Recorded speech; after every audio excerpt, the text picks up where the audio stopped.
ময়নাগুড়ি শহরে বিভিন্ন খাবারের দোকানে অভিযান চালায় ফুড সেফটি দপ্তর এবং ক্রেতা সুরক্ষা দপ্তর। এদিন ট্রান্সপোর্ট সহ ময়নাগুড়ি পৌরসভা থেকে একটি দল আসে। বুধবার তারা শহরের বিভিন্ন দোকানগুলোতে অভিযান চালায়। ময়নাগুড়ি শহরের বেশ কিছু দোকান, মিষ্টির দোকান, হোটেল, মিষ্টি তৈরি কারখানা অভিযান চালানো হয়। শহরে বেশ কিছু মিষ্টি তৈরি কারখানায় গিয়ে চক্ষু চড়ক গাছ হয়ে যায় আধিকারিকদের। বিভিন্ন খাওয়ার সামগ্রী সহ অন্যান্য জিনিসপত্র ফেলে দেন। পাশাপাশি খাওয়ার মধ্যে বেশ কিছু রং যেগুলো মিষ্টিতে দেওয়া হচ্ছিল সেগুলো নষ্ট করে ফেলা হয়েছে, কারণ এসব রং ক্ষতিকারক।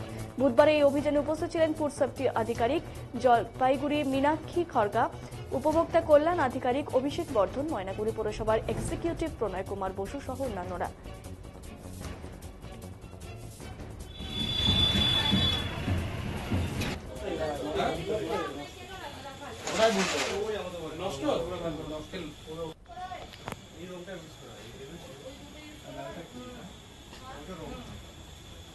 অভিযান চালানো হয়েছে কনজিউমার ফোরাম থেকে, পুলিশের থেকে, তারপরে হচ্ছে ফুড সেফটি অফিসার নিজে আসছে, আমার পৌরসভা।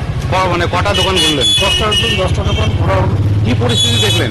পরিস্থিতি বেশ কয়েকটি দোকান ডিহাইজেনিক অবস্থায় আছে, বাইরে রান্না করছে, রান্নার কোনো ওগুলা মানে যে মশলাগুলো ব্যবহার করছে সেগুলো পর্যন্ত একটু বাজে অবস্থায় আছে। সেগুলো কিছু কিছু ওনারা ওনাদের নিয়ম অনুসারে সিজ করলেন এবং ওয়ার্নিং দিয়ে গেলেন। এরপরে যখন আবার আসবেন ওনারা, আমরা সবাই নামবো, তখন ওনাদের শুনলাম কিছু দোকান টার্গেট করা হলো, যেগুলো নোটিশ দেওয়া হবে বললেন। ম্যাডাম বললেন যে নোটিশ দেওয়া হবে, বললো। হ্যাঁ, 2-4টা দোকান নোটিশ দেওয়া হবে। মানে যেগুলো খুব খারাপ অবস্থা। খারাপ অবস্থা। বাকিগুলোতে অভিযান চলবে আপনাদের? হ্যাঁ, বাকিগুলো চলবে। এরপরে আবার অভিযান চলবে ওইদিকে যা আছে, ফাস্টফুড, হোটেল, মিষ্টির দোকান যা আছে। বলছি এই খাবারগুলো খেলে তো অসুস্থ হবে লোক। হ্যাঁ, নিশ্চয়ই হবে, সেই জন্যই এটা হচ্ছে।